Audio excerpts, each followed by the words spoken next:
कंघी में बाल देखते ही हम सब लोग टेंशन में आ जाते हैं कि हमारे बाल कम होने लगे हैं। अब मुझे तेल लगाना चाहिए, पीआरपी कराना चाहिए, डॉक्टर को दिखाना चाहिए और इन सब चीज़ों के बारे में हमें बहुत सी जानकारियाँ लेनी होती हैं। तो क्या हमारे लिए ठीक है? हेलो, मैं हूँ doctor Ravinder Dhawai, I am a dermatologist. मैं प्रैक्टिस कर रहा हूँ पिछले 25 साल से और लाखों पेशेंट्स का हमने ट्रीटमेंट किया है। आज हम बात करने वाले हैं कि आपके हेयर फॉल क्या वो प्रॉब्लमेटिक है, आपको किस ट्रीटमेंट की ज़रूरत है, आपको मेडिसिन लेनी है, पीआरपी करानी है, जीएफसी करानी है या आपको हेयर ट्रांसप्लांट की ज़रूरत है या आपके न्यूट्रिशन में कोई डिफेक्ट है। आज हम सब जानने वाले हैं इन सब चीज़ों के बारे में। देखिए 50 से लेकर 100 बाल तक रोज हमारे नए गिरते हैं, पर अगर आपके स्कैल्प में जो ऊपर जो वर्टेक्स के अंदर अगर आपके बाल जो है, जो टॉप ऑफ द हेड, वहां पर अगर आपके बालों की थिनिंग हो रही है, आपके बाल पतले हो रहे हैं, आपकी हेयर लाइन पीछे जा रही है, तो ये निश्चित रूप से प्रॉब्लमेटिक है और आपको ट्रीटमेंट की जरूरत है। हेयर फॉल के बहुत सारे कारण होते हैं। सबसे इम्पोर्टेंट कारण है जेनेटिक्स। आपके मैटरनल या पैटर्नल साइड में अगर बाल कम है तो आपके बाल गिरने की संभावना थोड़ी ज्यादा रहती है। इसके अलावा जो है आप न्यूट्रिशनल फैक्टर्स बहुत इंपॉर्टेंट होते हैं, जिसके अंदर अगर हमारे प्रोटीन डेफिशिएंसी है, बहुत सारे विटामिन से vitamin D, iron, vitamin B 12, आजकल हम बहुत सारी इनके बारे में जानते हैं, तो ये बहुत इंपॉर्टेंट फैक्टर होता है। कुछ डिजीज हो सकती हैं, हार्मोनल डिस्टरबेंस हो सकता है, जैसे कि मान लीजिए थायराइड का डिस्टरबेंस है या फिर पीसीओएस है। इन सब जो हार्मोनल डिस्टरबेंस होते हैं, इनकी वजह से भी आपका जो है बाल ज़्यादा गिर सकते हैं। स्ट्रेस एक बहुत बड़ा फैक्टर होता है। जब बाल आप एक छुई मुई की तरह देख सकते हैं कि बाल जैसे ही हमारी बॉडी में कहीं भी स्ट्रेस होगा तो सबसे पहले हमारे बाल प्रभावित होते हैं। वो स्ट्रेस आपका फिजिकल भी हो सकता है, मेंटल भी हो सकता है और आपके हेल्थ रिलेटेड इशू कोई भी इस तरह का होगा तो सबसे पहले आपके बालों पर वो असर करने लगता है।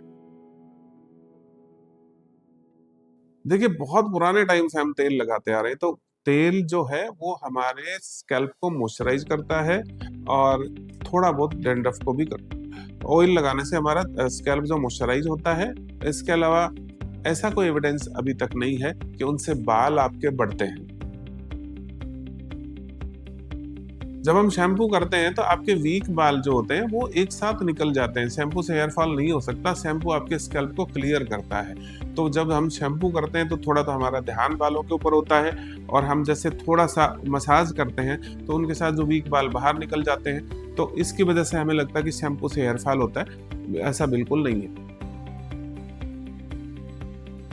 देखिए सबसे इम्पोर्टेंट चीज होती है कि आपको ट्रीटमेंट का, आपके जो प्रॉब्लम है उसका कारण क्या है। तो सबसे पहले हमें डायग्नोसिस बनाना होता है कि आपका हेयर फॉल का कारण क्या है। अगर वो किसी डेफिशिएंसी की वजह से तो डेफिनेटली आपको सप्लीमेंट से फायदा होगा, नहीं तो उनसे को बहुत ज्यादा बेनिफिट आपको नहीं मिलने वाला। देखिए ट्रीटमेंट ऑप्शंस, सबसे इम्पोर्टेंट चीज है कि आपका डायग्नोसिस प्रॉपर हो, आपको बाल गिरने का कारण क्या है। उसके बाद में आती है मेडिसिन। बहुत सारी मेडिसिन होती हैं आजकल, बहुत सारी मेडिसिन जो है डॉक्टर प्रिस्क्राइब करते हैं। मिनॉक्सिडिल है, प्रोकेपिल, रिडेंसिल, बहुत सारी इस तरह के सीरम्स आते हैं। आपको किस चीज़ की ज़रूरत है। और इसके अलावा जो ट्रीटमेंट ऑप्शंस हैं उसमें होता है पीआरपी, जीएफसी और इसके अलावा आजकल पेप्टाइड्स जो है बिल्कुल लेटेस्ट ट्रेंड है, आजकल हम उसका भी बहुत यूज़ कर रहे हैं। वो भी ट्रीटमेंट में बहुत अच्छा फ़ायदा करता है। और जब हमारे बाल इतने कम हो चुके हैं कि वो अब ट्रीटमेंट से हमें लगता है कि बहुत ज़्यादा फ़ायदा नहीं होने वाला, तो लास्ट में हेयर ट्रांसप्लांट एक बहुत बड़ा ऑप्शन है। देखिए ट्रीटमेंट में 2-3 चीज़ें हमें समझनी होती है। सबसे पहले हमें डेफिशिएंसीज को कंट्रोल करना होता है। उसके बाद में न्यूट्रिशनल अपटेक, कि आपने जो न्यूट्रिशन दिया वो बाल उस न्यूट्रिशन को ले सके, इस तरह की दवाइयाँ दी जाती हैं। और जहाँ पीआरपी का काम है, ग्रोथ फैक्टर्स जो होते हैं वो जिस तरह से हमारे शरीर का हीलिंग प्रोसेस जो होता है, जो शरीर की चोट को रिपेयर करता है, वही काम हम बालों के अंदर काम लेते हैं कि वो रिपेयर प्रोसेस जो है वो हमारे बालों को ग्रो करने में काम आए। इसके लिए हम पीआरपी और जीएफसी करते हैं। जब आपके माइल्ड टू मॉडरेट आपके हेयर फॉल होता है तो आपको मेडिसिन से काम बहुत थोड़ा सा अगर हेयर फॉल है तो आपको मेडिसिन से आपका काम चल जाता है। मेडिसिन में आपकी दवाएँ लगाने की दवाइयाँ हो सकती हैं, आपके न्यूट्रिशनल सप्लीमेंट्स हो सकते हैं, प्रोटीन हो सकता है, और थोड़ा-सा अगर हेयर फॉल ज़्यादा है तो आपको जीएफसी, पीआरपी इंस और पेप्टाइड्स इनकी ज़रूरत पड़ सकती है।